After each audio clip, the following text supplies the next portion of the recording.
The Raven. By Edgar Allan Poe. Comment on the poem. The secret of a poem, no less than a jest's prosperity, lies in the ear of him that hears it. Yield to its spell, accept the poet's mood, this, after all, is what the sages answer when you ask them of its value. Even though the poet himself, in his other mood, tell you that his art is but sleight of hand, his food enchanter's food, and offer to show you the trick of it, believe him not. Wait for his prophetic hour. Then give yourself to his passion, his joy or pain. We are in love's hand today, sings Gautier, in Swinburne's buoyant paraphrase, and from morn to sunset we are wafted on the violent sea, there is but one love, one May, one flowery strand. Love is eternal, all else unreal and put aside. The vision has an end, the scene changes, but we have gained something, the memory of a charm. As many poets, so many charms. There is the charm of evanescence, that which lends to supreme beauty in grace an aureole of pathos. Share with Landor his one night of memories and of sighs, for Rose Aylmer, and you have this to the full. And now take the hand of a New World minstrel, strayed from some proper habitat to that rude and dissonant America which, as Baudelaire saw, was for Poe only a vast prison through which he ran, hither and thither. With the feverish agitation of a being created to breathe in a purer world, and where his interior life, spiritual as a poet, spiritual even as a drunkard, was but one perpetual effort to escape the influence of this antipathetical atmosphere. Clasp the sensitive hand of a troubled singer dreeing thus his weird, and share with him the clime in which he found, never throughout the day, always in the night, if not the Atlantis whence he had wandered. At least a place of refuge from the bounds in which by day he was immured. To one land only he has power to lead you, and for one night only can you share his dream. A tract of neither earth nor heaven, no man's land, out of space, out of time. Here are the perturbed ones, through whose eyes, like those of the Cenci, the soul finds windows though the mind is dazed. Here spirits, groping for the path which leads to eternity, are halted and delayed.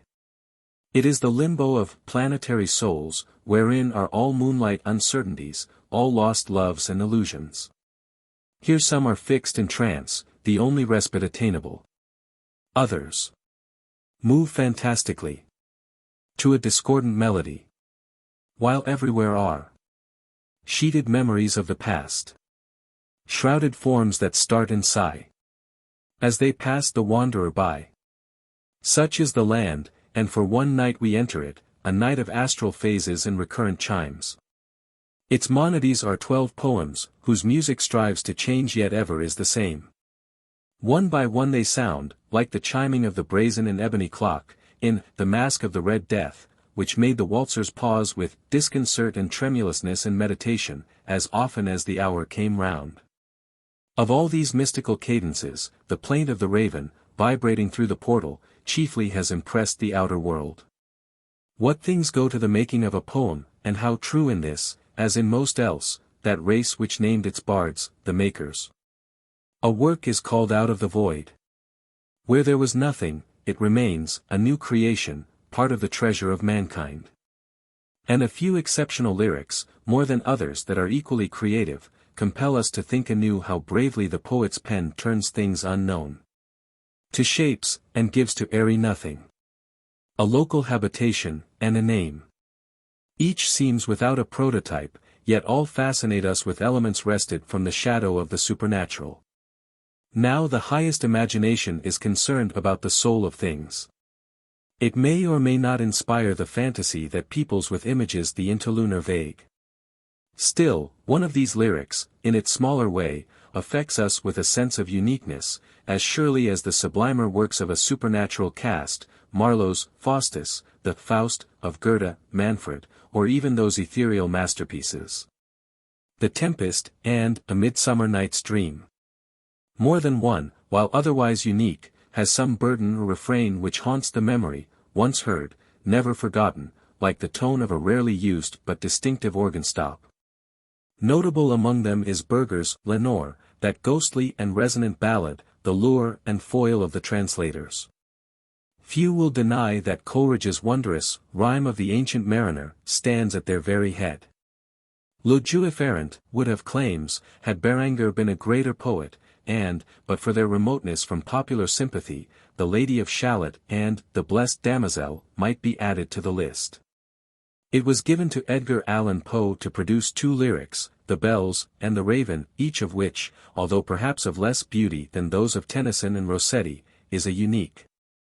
Ulalume, while equally strange and imaginative, has not the universal quality that is a portion of our test. The Raven in sheer poetical constituents falls below such pieces as The Haunted Palace, The City in the Sea, The Sleeper, and Israfel. The whole of it would be exchanged, I suspect, by readers of a fastidious cast, for such passages as these. Around, by lifting winds forgot. Resignedly beneath the sky. The melancholy waters lie. No rays from the holy heaven come down. On the long night time of that town. But light from out the lurid sea. Streams up the turrets silently. Up many and many a marvelous shrine. Whose wreathed friezes intertwine. The viol, the violet, and the vine. No swellings tell that winds may be. Upon some far-off happier sea. No heavings hint that winds have been. On seas less hideously serene. It lacks the aerial melody of the poet whose heartstrings are a lute. And they say, the starry choir. And the other listening things. That is Raffaelle's fire. Is owing to that lyre. By which he sits and sings. The trembling living wire. Of those unusual strings. But the Raven, like The Bells and Annabel Lee, commends itself to the many and the few. I have said elsewhere that Poe's rarer productions seem to me those in which there is the appearance, at least, of spontaneity, in which he yields to his feelings, while dying falls and cadences most musical, most melancholy, come from him unawares. This is still my belief, and yet, upon a fresh study of this poem, it impresses me more than at any time since my boyhood. Close acquaintance tells in favor of every true work of art. Induce the man, who neither knows art nor cares for it, to examine some poem or painting, and how soon its force takes hold of him. In fact, he will overrate the relative value of the first good work by which his attention has been fairly caught. The Raven, also, has consistent qualities which even an expert must admire. In no other of its author's poems is the motive more palpably defined. The Haunted Palace is just as definite to the select reader, but Poe scarcely would have taken that subtle allegory for bald analysis. The Raven is wholly occupied with the author's typical theme, the irretrievable loss of an idolized and beautiful woman, but on other grounds, also, the public instinct is correct in thinking it his representative poem. A man of genius usually gains a footing with the success of some one effort, and this is not always his greatest. Recognition is the more instant for having been postponed. He does not acquire it, like a miser's fortune, coin after coin, but not at all or all in all. And thus with other ambitions, the courtier, soldier, actor, whatever their parts, each counts his triumph from some lucky stroke. Poe's Raven, despite augury, was for him, the bird that made the breeze to blow. The poet settled in New York, in the winter of 1844–45, finding work upon Willis's paper, The Evening Mirror, and eking out his income by contributions elsewhere. For 6 years he had been an active writer, and enjoyed a professional reputation, was held in both respect and misdoubt, and was at no loss for his share of the ill-paid journalism of that day. He also had done much of his very best work, such tales as Ligeia and The Fall of the House of Usher, the latter containing that mystical counterpart, in verse, of Elihu Vedder's A Lost Mind. Such analytic feats as The Gold Bug and The Mystery of Marie Roget. He had made proselytes abroad, and gained a lasting hold upon the French mind. He had learned his own power and weakness, and was at his prime, and not without a certain reputation. But he had written nothing that was on the tongue of everybody. To rare and delicate work some popular touch must be added to capture the general audience of one's own time. Through the industry of Poe's successive biographers, the hit made by The Raven has become an oft-told tale. The poet's young wife, Virginia, was fading before his eyes, but lingered for another year within death's shadow. The long, low chamber in the house near the Bloomingdale Road is as famous as the room where Rouget de Lisle composed the Marseillaise. All have heard that the poem, signed Quarles, appeared in the American Review, with a pseudo-editorial comment on its form, that Poe received $10 for it. That Willis, the kindest and least envious of fashionable arbiters, reprinted it with a eulogy that instantly made it town talk. All doubt of its authorship was dispelled when Poe recited it himself at a literary gathering, and for a time he was the most marked of American authors. The hit stimulated and encouraged him. Like another and prouder satirist, he too found something of summer even in the hum of insects. Sorrowfully enough, but 3 years elapsed, a period of influence, pride, anguish, yet always of imaginative or critical labor, before the final defeat, before the curtain dropped on a life that for him was in truth a tragedy. And he yielded to the conqueror worm. The American Review, a Whig journal, was a creditable magazine for the time, double-columned, printed on good paper with clear type and illustrated by mezzotint portraits. Amid much matter below the present standard, it contains some that any editor would be glad to receive. The initial volume, for 1845, has articles by Horace Greeley, Donald Mitchell, Walter Whitman, Marsh, Tuckerman, and Whipple. Ralph Hoyt's quaint poem, Old, appeared in this volume. And here are 3 lyrics by Poe, The City in the Sea, The Valley of Unrest, and The Raven. 2 of these were built up, such was his way, from earlier studies, but the last named came out as if freshly composed, and almost as we have it now. The statement that it was not afterward revised is erroneous. 11 trifling changes from the magazine text appear in The Raven Other Poems, 1845, a book which the poet shortly felt encouraged to offer the public.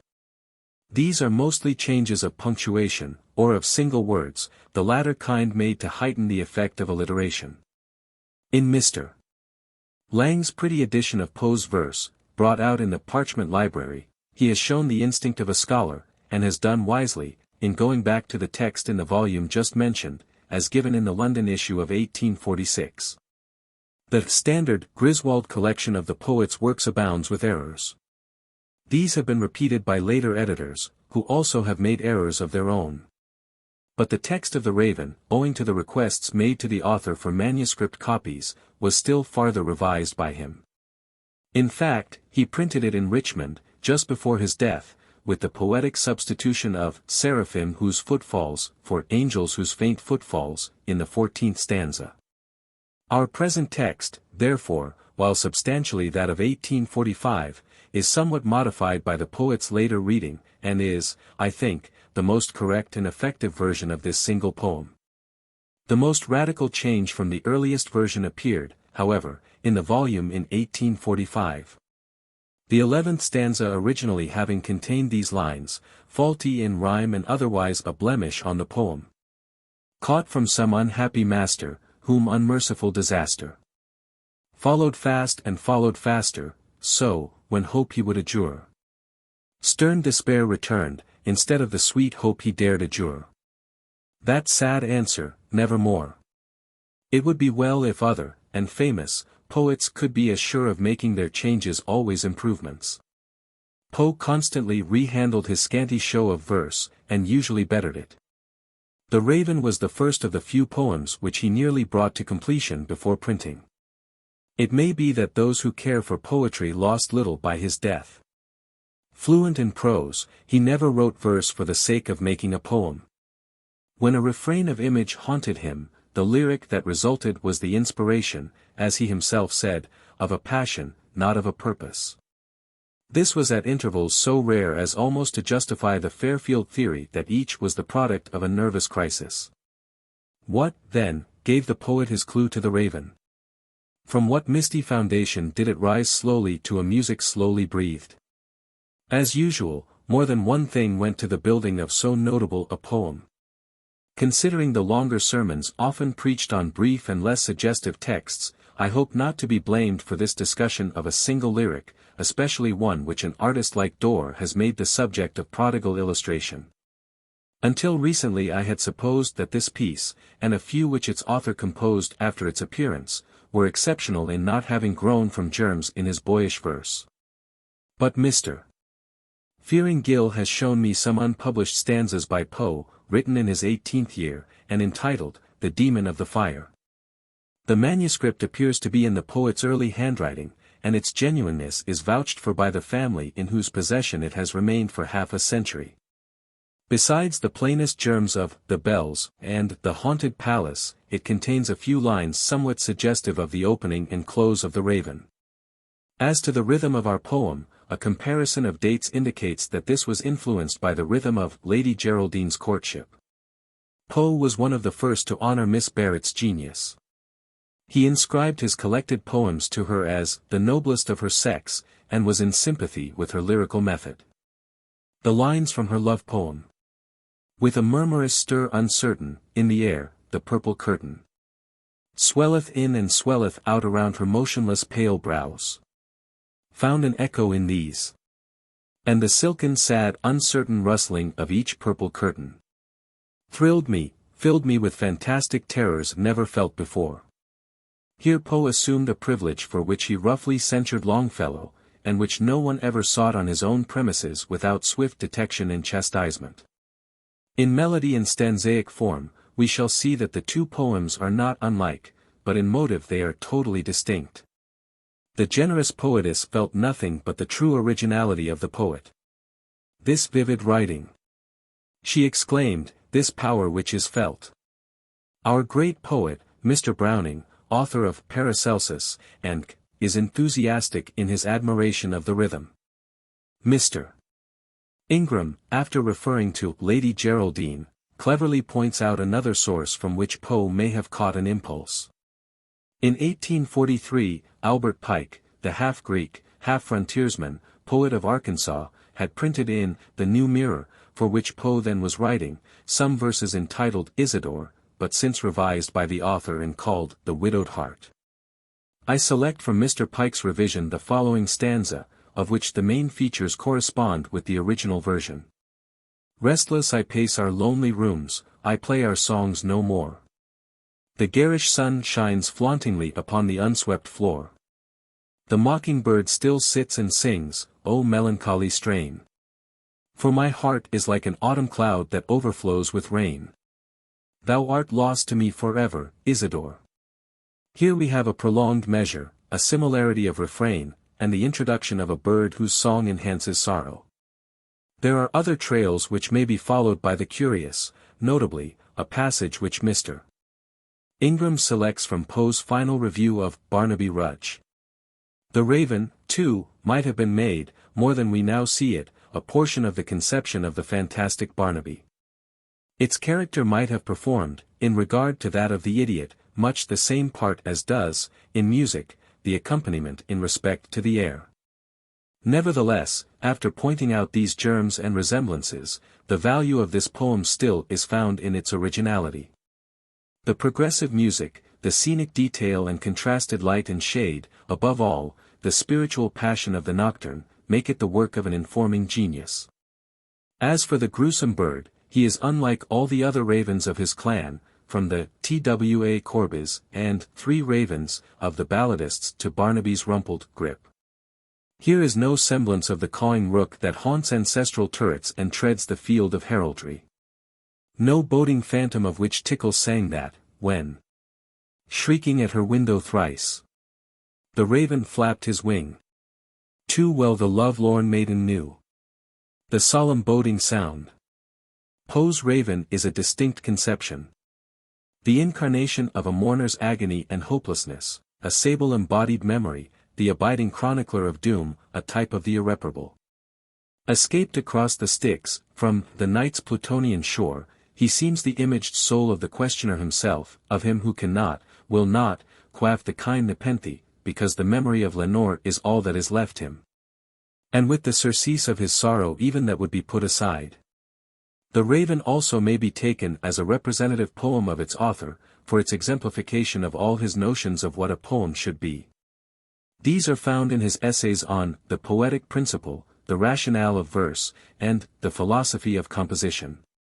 Poe declared that, in music, perhaps, the soul most nearly attains the great end for which, when inspired by the poetic sentiment, it struggles, the creation of supernal beauty. Verse cannot be better designated than as an inferior or less capable music, but again, verse which is really the poetry of words, is the rhythmical creation of beauty, this and nothing more. The tone of the highest beauty is one of sadness. The most melancholy of topics is death. This must be allied to beauty. The death, then, of a beautiful woman is, unquestionably, the most poetical topic in the world, and equally is it beyond doubt that the lips best suited for such a topic are those of a bereaved lover. These last expressions are quoted from Poe's whimsical analysis of this very poem, but they indicate precisely the general range of his verse. The climax of The Bells is the muffled monotone of ghouls, who glory in weighing down the human heart. Lenore, the raven, the sleeper, to one in paradise, and Ulalume form a tenebrose symphony, and Annabel Lee, written last of all, shows that one theme possessed him to the end. Again, these are all nothing if not musical, and some are touched with that quality of the fantastic which awakes the sense of awe, and adds a new fear to agony itself. Through all is dimly outlined, beneath a shadowy pall, the poet's ideal love, so often half-portrayed elsewhere, the entombed wife of Usher, the Lady Ligeia, in truth the counterpart of his own nature. I suppose that an artist's love for one, in the form, never can wholly rival his devotion to some ideal. The woman near him must exercise her spells, be all by turns and nothing long, charm him with infinite variety, or be content to forego a share of his allegiance. He must be lured by the unattainable, and this is ever just beyond him in his passion for creative art. Poe, like Hawthorne, came in with the decline of the Romantic school, and none delighted more than he to laugh at its calamity. Yet his heart was with the romancers and their Oriental or Gothic effects. His invention, so rich in the prose tales, seemed to desert him when he wrote verse. And his judgment told him that long romantic poems depend more upon incident than inspiration, and that, to utter the poetry of romance, lyrics would suffice. Hence his theory, clearly fitted to his own limitations, that a long poem is a flat contradiction in terms. The components of the Raven are few and simple, a man, a bird, and the phantasmal memory at a woman. But the piece affords a fine display of romantic material. What have we? The midnight, the shadowy chamber with its tomes of forgotten lore, the student, a modern Hieronymus, the raven's tap on the casement, the wintry night in dying fire. The silken wind-swept hangings, the dreams and vague mistrust of the echoing darkness, the black, uncanny bird upon the pallid bust, the accessories of violet velvet and the gloating lamp. All this stage effect of situation, light, color, sound, is purely romantic, and even melodramatic, but of a poetic quality that melodrama rarely exhibits and thoroughly reflective of the poet's eternal passion, eternal pain. The rhythmical structure of the Raven was sure to make an impression. Rhyme, alliteration, the burden, the stanzaic form, were devised with singular adroitness. Doubtless the poet was struck with the aptness of Miss Barrett's musical trochaics, in dates, and especially by the arrangement adopted near the close of Lady Geraldine. Eyes, he said, now throbbing through me. Are ye eyes that did undo me? Shining eyes, like antique jewels set in Parian statue stone. Underneath that calm white forehead, are ye ever burning torrid? O'er the desolate sand desert of my heart and life undone. His artistic introduction of a third rhyme in both the second and fourth lines, and the addition of a fifth line and a final refrain, made the stanza of the Raven. The persistent alliteration seems to come without effort, and often the rhymes within lines are seductive, while the refrain or burden dominates the whole work. Here also he had profited by Miss Barrett's study of ballads and romance in her own and other tongues. A refrain is the lure wherewith a poet or a musician holds the wandering ear, the recurrent longing of nature for the initial strain. I have always admired the beautiful refrains of the English songstress, the nightingales, Margaret, Margaret, my heart and I, toll slowly, the river floweth on, Pan, Pan is dead, etc. She also employed what I term the repetend, in the use of which Poe has excelled all poets since Coleridge thus revived it. O happy living things! No tongue their beauty might declare. A spring of love gushed from my heart, and I blessed them unaware.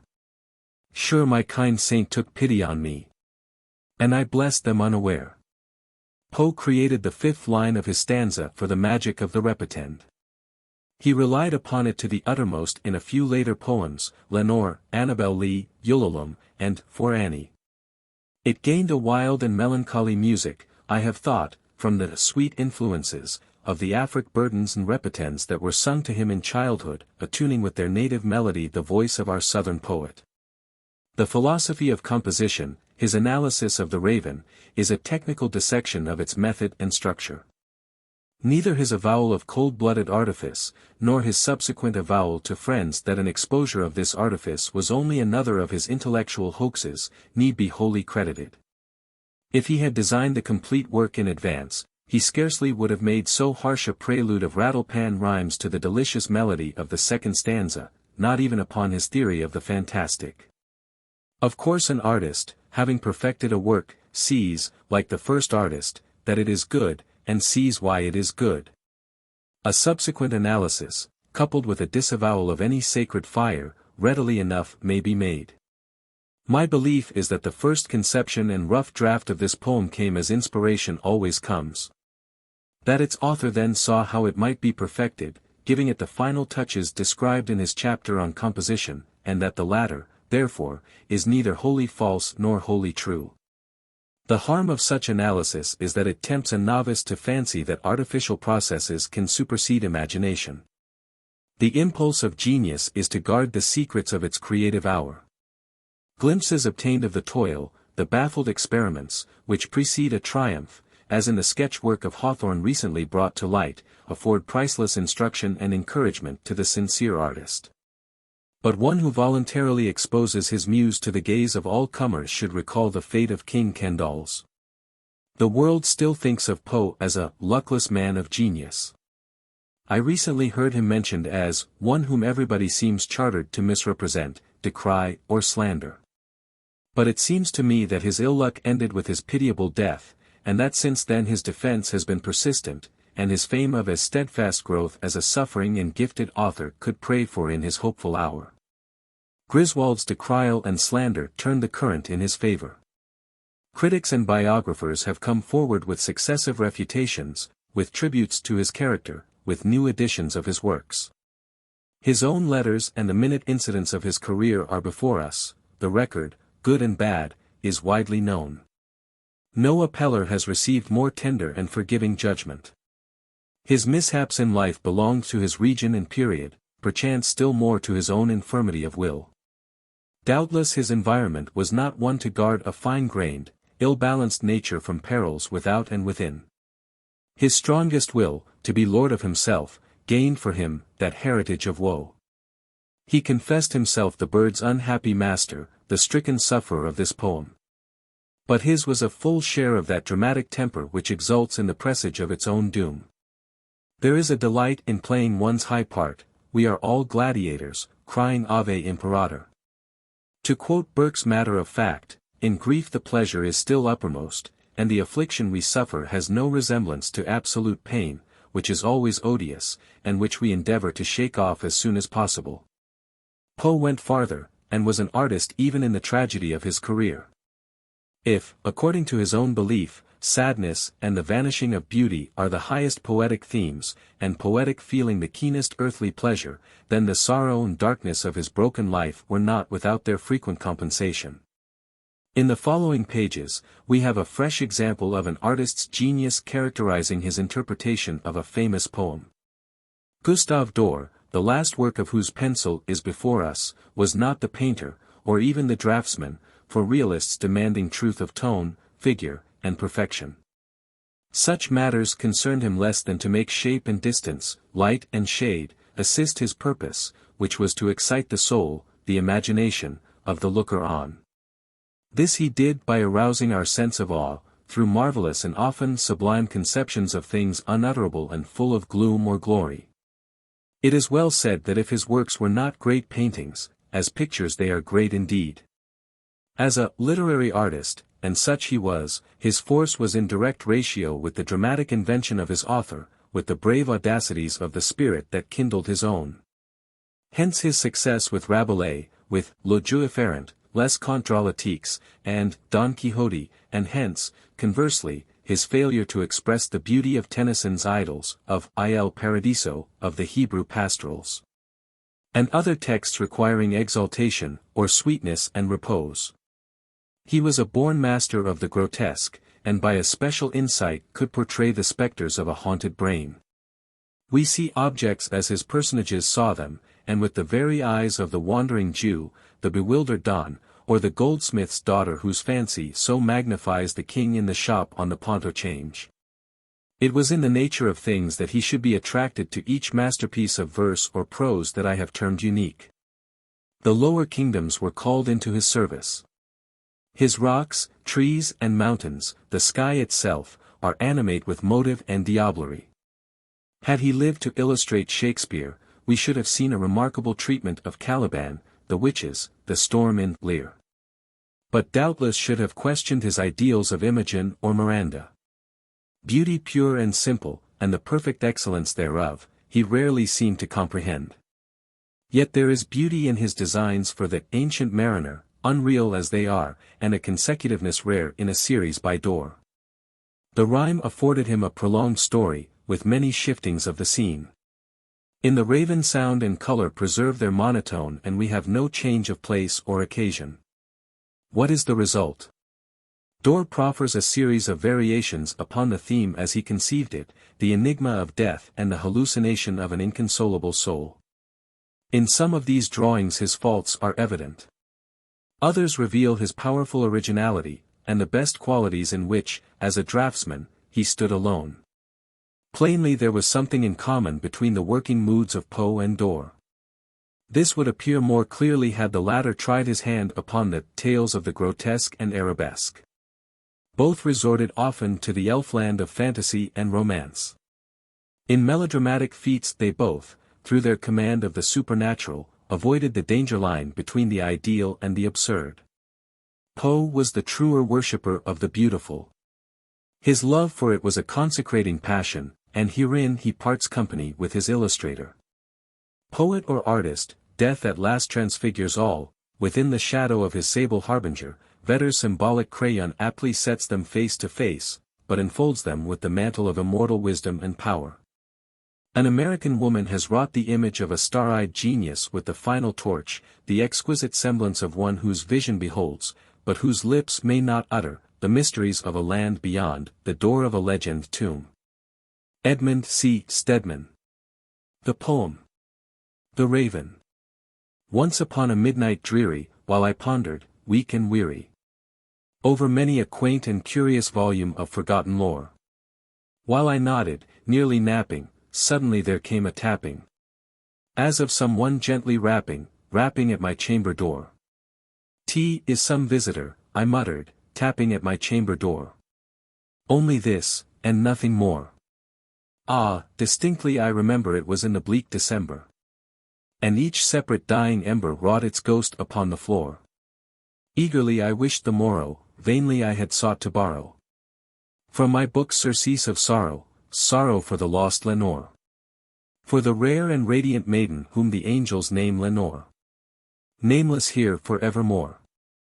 And the silken sad uncertain rustling of each purple curtain thrilled me, filled me with fantastic terrors never felt before. So that now, to still the beating of my heart, I stood repeating, 'T is some visitor entreating entrance at my chamber door. Some late visitor entreating entrance at my chamber door. This it is, and nothing more.' Presently my soul grew stronger, hesitating then no longer. 'Sir,' said I, 'or madam, truly your forgiveness I implore. But the fact is I was napping, and so gently you came rapping. And so faintly you came tapping at my chamber door. That I scarce was sure I heard you, here I opened wide the door. Darkness there, and nothing more. Deep into that darkness peering, long I stood there wondering, fearing. Doubting, dreaming dreams no mortal ever dared to dream before. But the silence was unbroken, and the darkness gave no token. And the only word there spoken was the whispered word, Lenore. This I whispered, and an echo murmured back the word, Lenore. Merely this and nothing more. Back into the chamber turning, all my soul within me burning. Soon again I heard a tapping, somewhat louder than before. Surely, said I, surely that is something at my window lattice. Let me see, then, what thereat is, and this mystery explore. Let my heart be still a moment and this mystery explore. T is the wind and nothing more. Open here I flung the shutter, when, with many a flirt and flutter, in there stepped a stately raven of the saintly days of yore. Not the least obeisance made he, not a minute stopped or stayed he. But, with mien of lord or lady, perched above my chamber door. Perched upon a bust of Pallas just above my chamber door. Perched, and sat, and nothing more. Then this ebony bird beguiling my sad fancy into smiling. By the grave and stern decorum of the countenance it wore.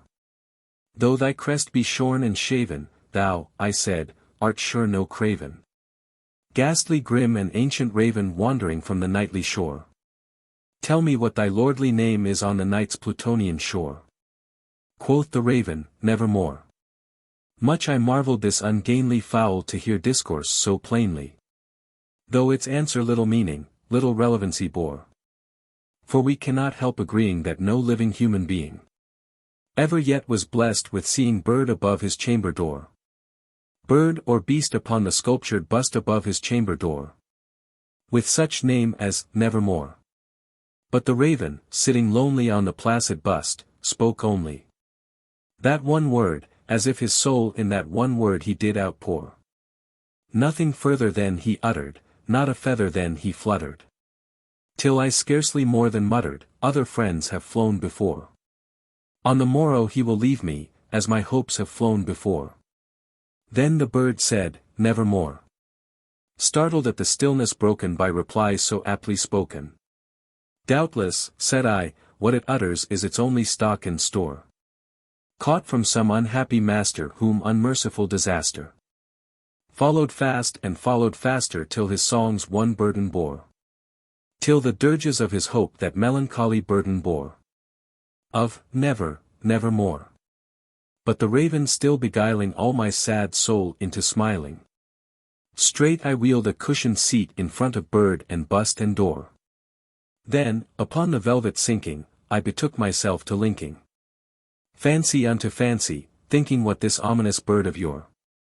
What this grim, ungainly, ghastly, gaunt and ominous bird of yore meant in croaking, Nevermore. This I sat engaged in guessing, but no syllable expressing. To the fowl whose fiery eyes now burned into my bosom's core. This and more I sat divining, with my head at ease reclining. On the cushion's velvet lining that the lamplight gloated o'er. But whose velvet violet lining with the lamplight gloating o'er? She shall press, nevermore. Then, methought, the air grew denser, perfumed from an unseen censer. Swung by seraphim whose footfalls tinkled on the tufted floor. Wretch, I cried, thy God hath lent thee, by these angels he hath sent thee. Respite and nepenthe from thy memories of Lenore. Quaff, oh quaff this kind nepenthe, and forget this lost Lenore. Quoth the raven, Nevermore. Prophet.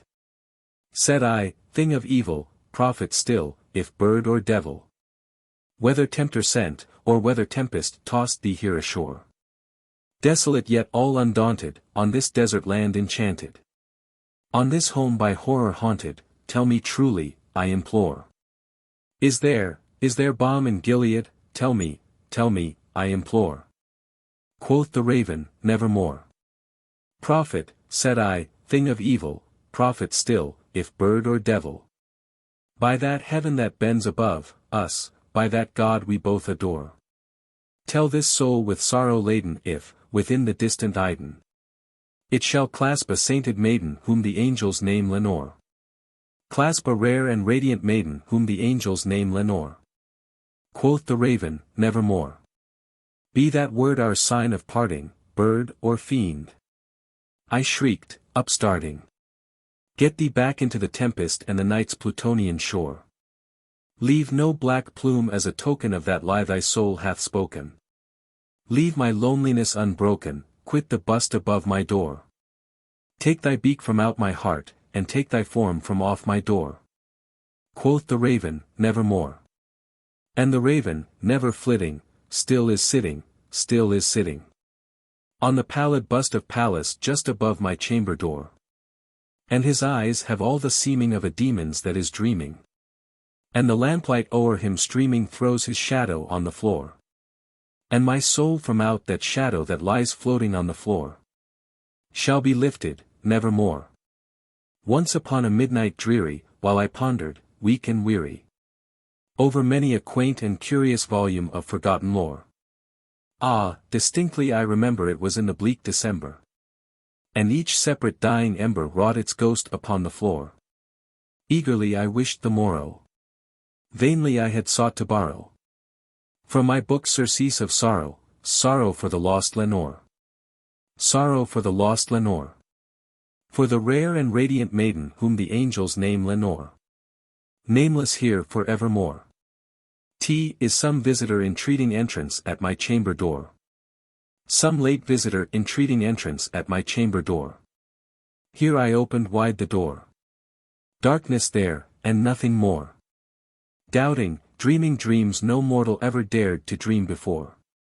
Surely, said I, surely that is something at my window lattice. Let me see, then, what thereat is, and this mystery explore. Open here I flung the shutter. A stately raven of the saintly days of yore. Not the least obeisance made he, not a minute stopped or stayed he. Perched upon a bust of Pallas just above my chamber door. Perched, and sat, and nothing more. Wandering from the nightly shore. Till I scarcely more than muttered, other friends have flown before. On the morrow he will leave me, as my hopes have flown before. Then, upon the velvet sinking, I betook myself to linking fancy unto fancy. But whose velvet violet lining with the lamplight gloating o'er? She shall press, ah, nevermore. Wretch, I cried, thy God hath lent thee, by these angels he hath sent thee. Respite, respite and nepenthe from thy memories of Lenore. On this home by horror haunted. Tell me truly, I implore. Is there balm in Gilead? Tell me, I implore. Tell this soul with sorrow laden if, within the distant Iden, it shall clasp a sainted maiden whom the angels name Lenore. Be that word our sign of parting, bird or fiend. I shrieked, upstarting. Get thee back into the tempest and the night's Plutonian shore. And my soul from out that shadow that lies floating on the floor shall be lifted, nevermore.